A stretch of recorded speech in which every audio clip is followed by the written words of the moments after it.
بسم اللہ الرحمن الرحیم۔ السلام علیکم ورحمۃ اللہ وبرکاتہ۔ دوستو، آج کا جو موضوع ہے جس پر میں آپ کو ایک وظیفہ بتانے جا رہا ہوں، یہ کسی بھی مسئلے کے حل کے لیے سورہ رحمان کی ایک آیت کا 11 دن کا وظیفہ، سورہ رحمان کا وظیفہ، سورہ رحمان کی ایک آیت کا وظیفہ کسی بھی مسئلے، مشکل سے مشکل مسئلے کے حل کے لیے، ایسا پرابلم جو سالو نہ ہو رہا ہو، کسی بھی عمل سے نہیں ہو رہا، تو پھر آپ سورہ رحمان کی اس آیت کی مدد سے اس مسئلے کو حل کریں گے۔ دیکھیے دوستو، کئی دوست کمنٹ کر کے پوچھتے ہیں کہ جناب یہ آپ وظائف تو بتاتے ہیں، تو پھر آپ جو ہے مجھ سے پوچھتے ہیں کمنٹ کر کے جو دوست کہ اس کے اندر کتنے اثرات ملتے ہیں، جی یہ کام بھی کرتے ہیں یہ وظائف جو آپ بتاتے ہیں۔ دیکھیں، مجھ سے پوچھنے کی بجائے آپ ایک کام کر دیں، کیونکہ اب تو خیر چینل کو بھی کافی عرصہ ہو گیا اور اس میں کافی ساری اب لوگوں کی انوالومنٹ بھی ہو گئی ہے، تو آپ کوشش کیا کریں کہ جس ویڈیو کے جس وظیفے کی آپ بابت پوچھنا چاہ رہے ہیں، تھوڑا سا اس کے اور کمنٹس بھی پڑھ لیا کریں، تو آپ کو اندازہ ہو جائے گا۔ جیسے میں نے کچھ دن پہلے ایک ویڈیو اپلوڈ کیا تھا سورہ والناس کے ذریعے یہ ڈائیگنوز کرنا کہ آپ پر جادو ہے یا نہیں ہے، ٹھیک ہو گیا۔ اب یہ ایک حالانکہ میری طرف سے یہ ایک بہت بڑا تحفہ تھا اپنے دوستوں کے لیے، اپنے ویورز کے لیے، کہ مطلب یہ وہ ڈائگنوسٹک کٹ ہے ہماری، مطلب یہ وہ چیز ہے جو عام پبلک کو نہیں بتائی۔ جیسے اب ایک ڈاکٹر ہے نا، تو اگر وہ ڈاکٹر اپنی تفشیش جو ہوتی ہے، کیا تحقیق کرنے کا جو سسٹم ہوتا ہے وہ ایک مریض کو دے دے گا، تو پھر وہ مطلب اس کا کیا کام؟ لیکن نہیں، میں نے وہ وظیفہ آپ کو نظر کیا، میں نے بنایا عمل اور پیش کیا ویڈیو کہ یہ آپ خود معلوم کر لیں کہ آیا جو بابا جی جس کے پاس آپ گئے ہیں وہ آپ کو بیوقوف تو نہیں بنا رہا، آپ پر کچھ ہے بھی کہ نہیں ہے۔ اب اس کے کمنٹس میں جا کے چیک کریں، پھر میں آپ کو اپنی اب واٹس ایپ کی تو ہسٹری کا نہیں دکھا سکتا کیونکہ پرائیویسی کا معاملہ ہے۔ بھئی بہت سارے لوگوں نے اس کو اسی طرح سے پڑھ کر پانی کو ٹیسٹ کیا، لوگوں کو کڑوا بھی لگا، لوگوں کو ترش بھی لگا، لوگوں کو میٹھا بھی لگا،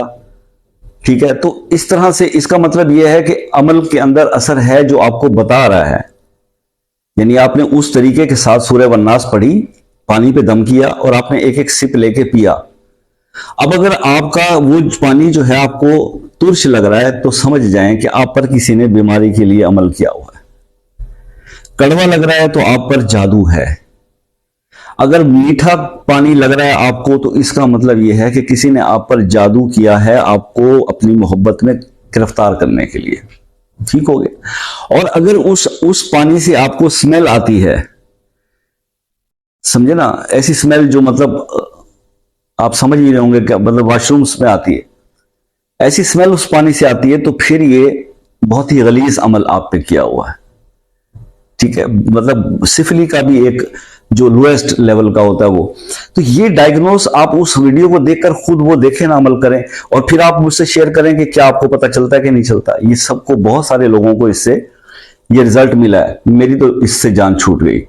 یعنی اب میں نے آپ کو بتا دیا، بھائی آپ نے ڈائگنوز کرنا ہے، مجھ سے کیوں کہتے ہو یا کسی بھی بابے سے کیوں؟ ہمیں تو اپنے ایک پل کا پتہ نہیں ہوتا، آپ کہتے ہیں بابا جی حساب کریں نظر۔ بابا جی کیا حساب کریں؟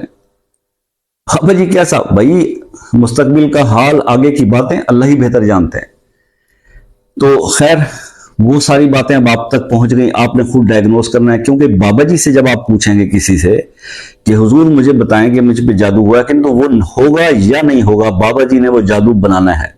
کیونکہ اگر بابا جی جادو نہیں بنائیں گے تو پھر بابا جی کی روزی تو بند ہو جائے گی۔ تو اس لیے اس چیز کو دیکھتے ہوئے یہ کام میں نے کیا تھا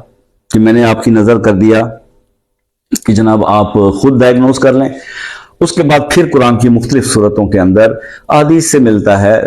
آپ اس سے اپنے جو ہے وہ اگر ثابت ہو بھی، یعنی لگ جاتا ہے کہ آپ کو یار مجھ پہ کچھ نہ کچھ اثر وصل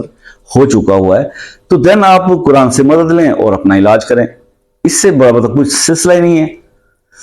تو اب یہ چیزیں سب جب کلیئر میں نے کر دی تو پھر مجھ سے پوچھنے کی کوئی تک نہیں بنتی کہ جناب شاہ صاحب آپ تو ایسے ہی بول رہے ہیں۔ یار میں اگر ایسے بول رہا ہوں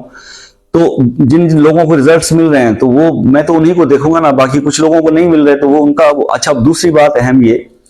کہ جی ایک وظیفہ فرض کریں